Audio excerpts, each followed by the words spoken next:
For my card, we know how time-consuming it is to design, print, buy, and carry around stacks of business cards. For my card is the easiest to use digital business card, so you'll never leave home without a card again. Share your card with anyone in seconds and get their information at the same time. Built with the busy professional in mind, it's for you. It's For My Card.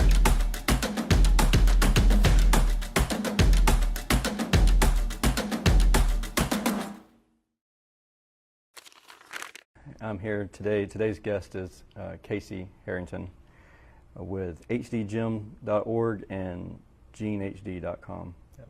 Welcome. Thanks for having me. Yep. Thank you for being here. So, first off, Casey, you're from the area, not Savannah specifically, but Yeah, that's correct. Effingham County specifically is where I was born and raised, but I've lived in Savannah since 2010. So, what brought you to Savannah? College. So I went to Armstrong and graduated 2014. Cool. And so, what did you study when you were at school there? Economics with a concentration in business. Concentrating in business. Very, very cool. So, you have a very interesting nonprofit. That's the hdgym.org. Yeah. And what does that stand for, the HD Gym? So it stands for the Huntington Disease Global Ecosystem Map. Okay. Yeah. What is that? So it's basically, it is a collection of resources that exist in the Huntington's disease community, along with an ecosystem map that kind of makes understanding how all the different organizations work together in the HD community, so that people can kind of understand what resources are out there and how they can access them in a meaningful way. Perfect. So anybody that's listening or watching this video, what is Huntington's disease, HD, that you refer to? Yeah, that's a good question. So Huntington's disease, it is a rare disease. Okay. About 1 in every 10,000. Oh, wow. Yeah, have it. And Huntington's disease is a dementia-related disease. Okay, so it attacks your brain? Yeah. So it's neurodegenerative. Okay. Basically, everybody has the Huntington gene. Oh, okay. You and I both. But in your DNA sequence, it reads something like CAG, CAG, CAG, and it does so for about 25 or fewer times. But somebody who has Huntington's disease, that same DNA sequence reads CAG, their CAG count, 35 or more times. Okay. And what happens is kind of going way over my head, but I'm no. But I'm trying to track. That creates an abnormal protein that aggregates in the neuronal cells. Okay.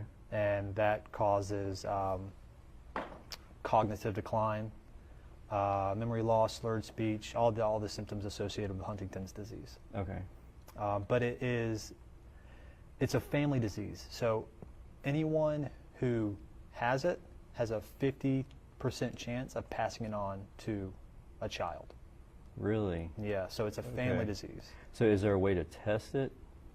There is. You can get a genetic test to see if you have it or not. And is there a treatment for it? So as far as delaying the progression of the disease, there is no treatment on the market. But there are treatments to help with the symptoms of Huntington's disease, which could be depression, anxiety, insomnia, just any symptoms associated with the disease. There are symptomatic treatments, but nothing on the market that delays the progression of the disease. But there are very promising trials happening. So is that kind of your goal, is to get a treatment, or what's your mapping, the gym map?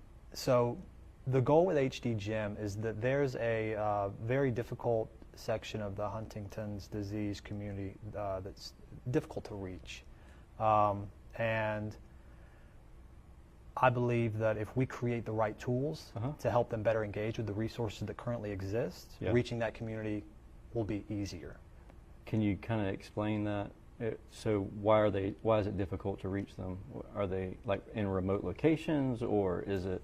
There are a lot of things. You could say that one of the symptoms of Huntington's disease is apathy. So just lack of interest. Okay. And so you could interest in getting help, or interest in general life apathy. Oh, okay. Yeah. Wow. So you can say that it's associated with that, or basically that it's difficult. Whenever you know that this disease is in your life, it's really, really easy to procrastinate, especially when engaging with the resources requires doing a good bit of research to understand what's out there, which is why HD Gym comes into play, because it puts everything in one spot and kind of makes it make sense in a meaningful way. So interacting with the resources that already exist becomes much easier. Okay.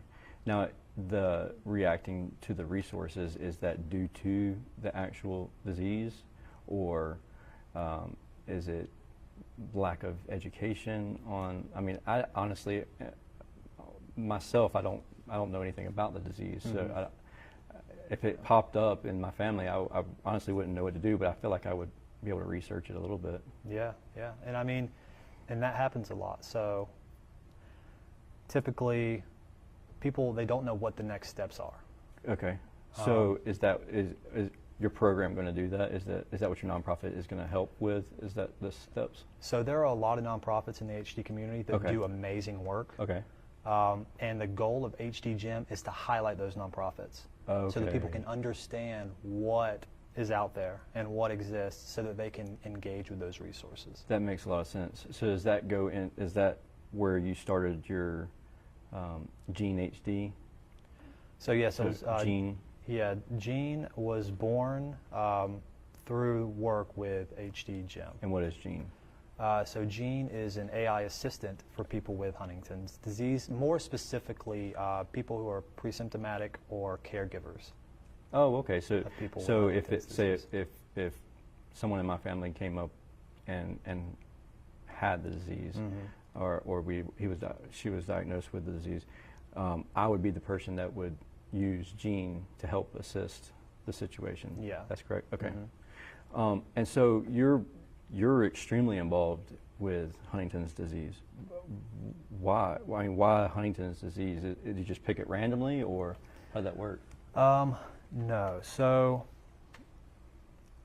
the biggest reason is that my mother passed away from Huntington's disease back in 2013. Sorry to hear that. Yeah. And myself, and I have 3 sisters who are at risk of developing Huntington's. Wow. So that's kind of scary. It is. But doing this work, it really makes me feel like I have a little bit more control of my destiny than it would if I were to just, ignore it. Hope for the best. Yeah. Yeah, I get that totally. So you're extremely active. You were one of the first people that Therese, our producer, met whenever he came to Savannah.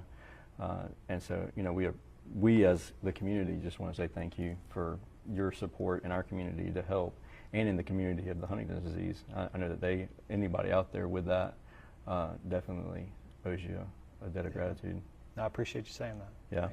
Yeah. So can you tell me a little bit about Gene, and like what's your goal with Gene as far as developing AI? Because that's kind of a buzzword, but it's also very exciting.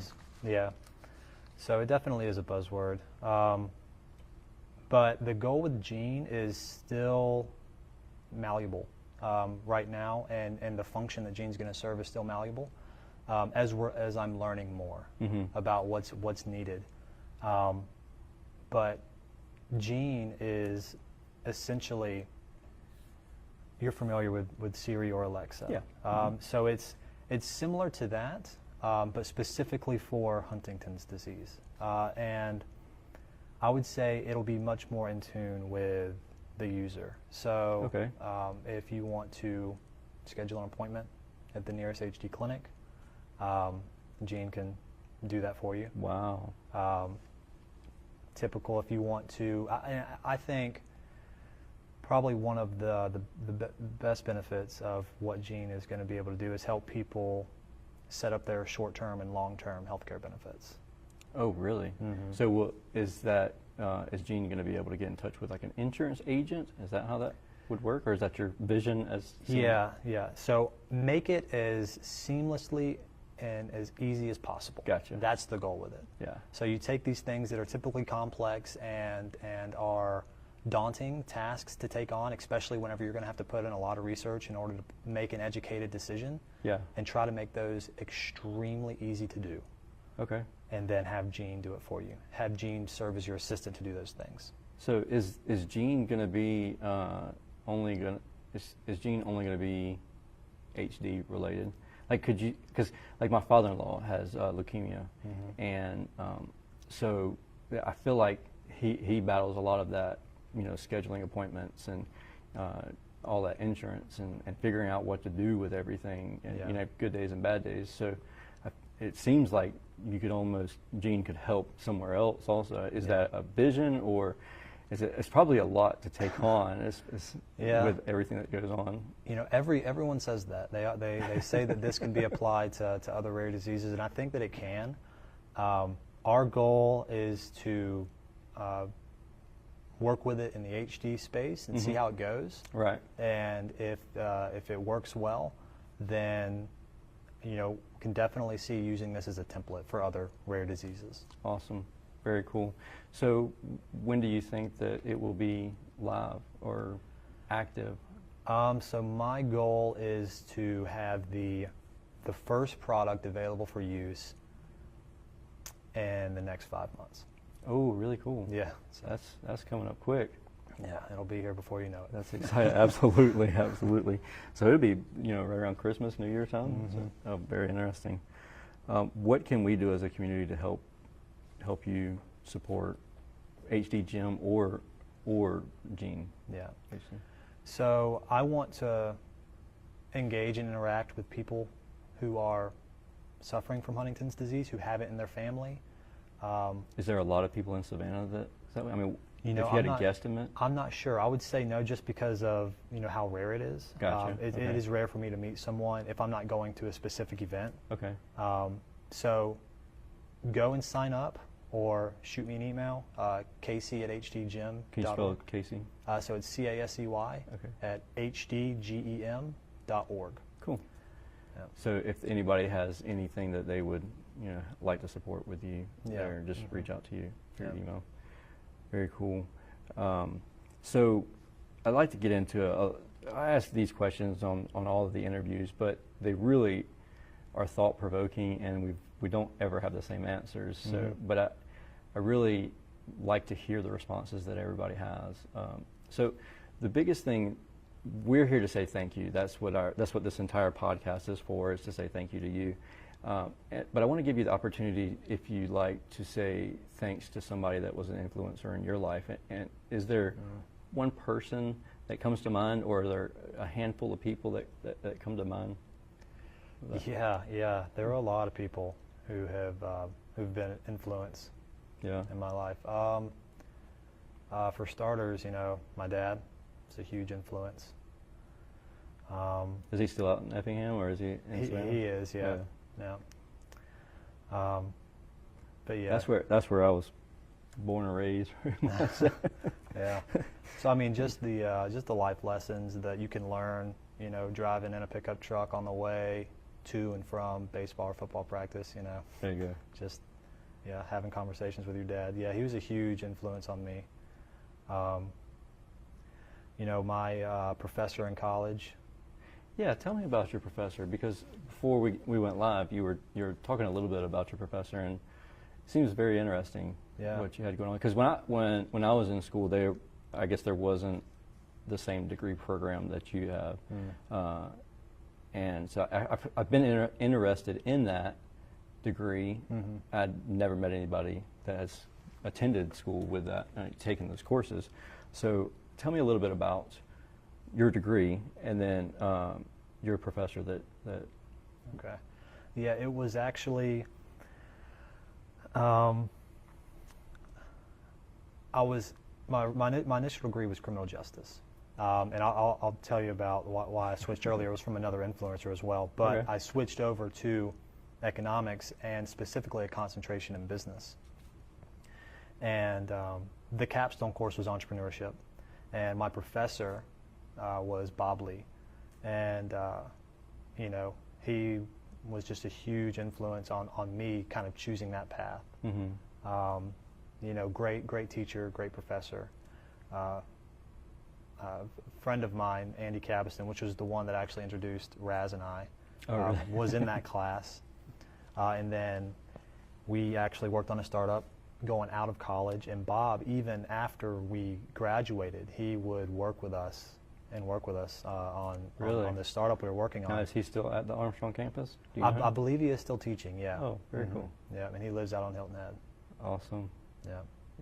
People like that, sometimes they don't even realize the influence that they have on your life. And yeah, it's crazy. And I mean, I have so many people who influenced me. You know, one I would say would be my Uncle Larry. I'd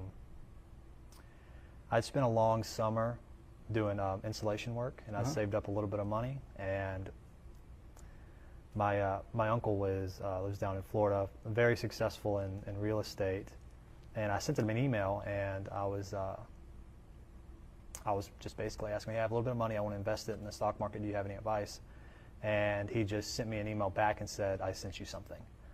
And it was 2 or 3 days later, I got a book in the mail, and it was The Richest Man in Babylon was the name of the book. Oh, yeah.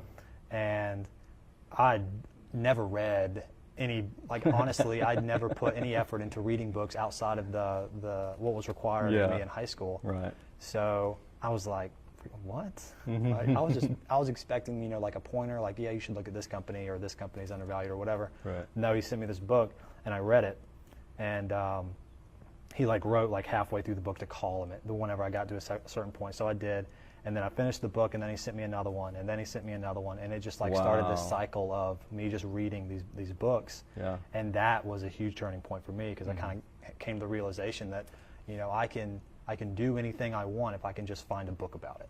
Yeah. You know. Exactly. So it's crazy. I started life way too late reading books. I was in high school. I dreaded reading books. You know, To Kill a Mockingbird or whatever it was. Write a report on. I'd do the bare minimum just to get the report written so I could pass. But over the past 2 or 3 years, I've developed starting to read more. Yeah. And it's crazy how much influence just reading books that other people have just written advice on their life experiences. Yeah, it's crazy. I mean, it's just, there's just so much knowledge out there. Right. You know, Absolutely. people who have been through all the struggles that that you see on the horizon. Yeah. You know. Why make the same mistakes? Learn from those people. Yeah, exactly. Yeah. Exactly. So what does leadership mean to you? So we're LFI, Leadership Forum International. What does that mean? So to me, leadership is taking care of the people who are working with you. Awesome. Yeah, really taking care of the people who are, you know, dedicating literally a chunk of their life to help in pursuit of, you know, the overall vision for whatever that team is. Well, you have, so you said 2 words that I'd like to highlight and point out that really mean a lot to me and anybody else who feels like they are a leader in any kind of program. You said the word with, and you said the word team, and they're small words, but they really mean a lot, because you said that people that work with you, not for you, and that's a huge thing when it comes to a leader. It's like, people don't work for me; we work together. We're a team. Yeah, like you said. I'm not anybody's boss. We're teammates. You know, we work together, and that's huge. I agree with you 100%, 100%. So, other than Huntington's disease, if there's a major issue in the world, what would you choose to be? Other than Huntington's? Yes, because obviously you have a little bit of a focus on HD. Man, a major problem in the world. It's a tough one. I would say it would have to be education focused. Okay. It would have to be education focused. So educating people who are in poverty, or just educating in general, or just? And what would you educate? Would you educate them on, like, Earth, like taking care of Mother Nature, or Well, medical issues like Huntington's disease? no, neither one of those, and I wouldn't be too specific. What I think is that education needs to be made a priority, but in a different way. So Okay. I think that people, students, need to be able to articulate how they're going to implement what they're learning in their life, and if they can't, should they be learning it? Right. And I think that I think I told my algebra teacher that 1,000 times. yeah. Well, I mean, I think that students need to understand how things can be applicated into their life. Yeah. I mean, like you said, you went through school reading books because they told you to, and Right. doing those things because they told you to, and it kind of turned you off to reading, Yep. right? And I think a lot of students kind of go through similar things with different subjects and whatnot. But I think, yeah, really being able to understand how you're going to implement something into your life, you're going to absorb the knowledge, Right. so much faster. Yeah. You're interested in it. Yeah, and you're actually going to do something with the knowledge. You can see the end results. Yeah, so I think making that a priority, that would be huge. Wow. That's kind of a big deal. Yeah. I don't know, we have to talk to whoever the Secretary of Education is Yeah. and get them on it. Hey, Casey said, y'all got to fix this. Yeah, right. So in Savannah, if you had a magic wand and you wanted to change one thing, fix one thing, what would it be? Like you could just, okay, we're going to fix this one issue that we have. I would double the budgets for the education system. Yeah. Really? If I had a magic wand. Yeah. Okay. Yeah, I mean, honestly, I thoroughly believe that is the foundation for everything else. Like, So- if you focus on that, then, I mean, it's not an immediate fix. There are immediate fixes that need to be made. But Yeah. I think that on the foundational level, making it a priority to empower individuals with the ability to self-educate themselves and So would you say that you think that should be focused on the public school system, or like public libraries or playgrounds, or That's a good question. That kinetic, you have that touch and feel that with your hands, children develop, sponges, Yeah. growing up. That's a good question. Well, I guess since I have a magic wand, I can do both, right? Yeah. Good point. Good point. Yeah. So we're gonna fix everything Yeah. with education and kids. No, that's not, that. I think fixing everything is a fool's errand. Yes. But there is, you can fix a lot with it. Awesome. So, what do you want people to think about you whenever they say, oh yeah, I remember Casey. He was X, Y, and Z. Yeah, that's a good question. He was a intricate part of figuring out how to cure Huntington's disease. I would say hardworking, Yeah. hopefully caring. Those would probably be the two main ones. That's cool. I like it. Very hardworking. Yeah, as an entrepreneur, well, we really, as entrepreneurs, we only work like 2 hours a day, right? So- Yeah, I know. Yeah. This is it. After I leave here, I'm done for the day. Right, yeah. So, like, I've been up since, like, 6 o'clock, so pretty much the way I figure it, I don't have to work the rest of the week. So I'm done. So, we're good. So, what can we do as a community to make Savannah a better place 5 years from now? What can we do? One thing that we can do, what would you suggest? Yeah, that's a tough question. I hate to fall back on the education thing again. So each person that's listening or watching this in the Savannah area or in their community, it could be out in Rankin or Springfield. What do you think they could do? Yeah, I don't know. That's tough. Yeah, I mean, yeah, my mind just goes straight back to Education. yeah. What can I do for it? Pick up a book. Yeah, and that's a good point. And whenever I say education, it isn't predominantly just traditional, K through 12 Right. or college. Mm-hmm. It's self-education. Like that's mostly, what I'm talking about, and being able to empower somebody with the ability to, if you want X, you can learn it by reading this book. Yeah, And you can be 5 steps closer to getting it. absolutely. And I think that, that should be the focus. Yeah, just empowering self-education. Absolutely. Once you have that end goal, you can even work your way back. Yeah. So, like, well, we need to do X, Y, and Z. So, Mm-hmm. let's start with this today. Right. Pick up that book and read it. So, what's the one book that you would say to pick up and read? So, I have a couple of them that they're my go-to books. But what's one that is it one that your Uncle Larry sent you? Well, it depends on your ambitions.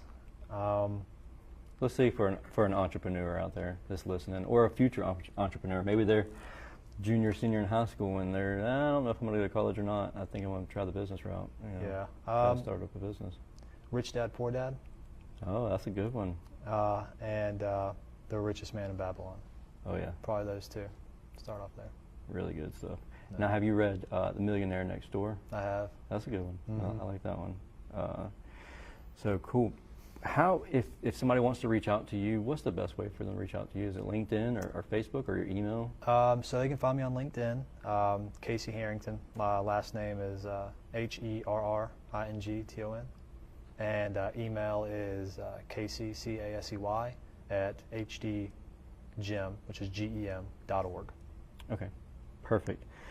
Thank you so much for coming on. And also I want to thank our sponsors. We got the Savannah JCs, Icebound, and Pod on the Go, the podcast that's Teresa's, our producer's podcast. And, please like and share and let us know if there's anything that you're looking for with the podcast. And again, I want to say thank you for everything that you're doing in our community and in the HD community. I appreciate you having me on. Yeah, man. It's our pleasure.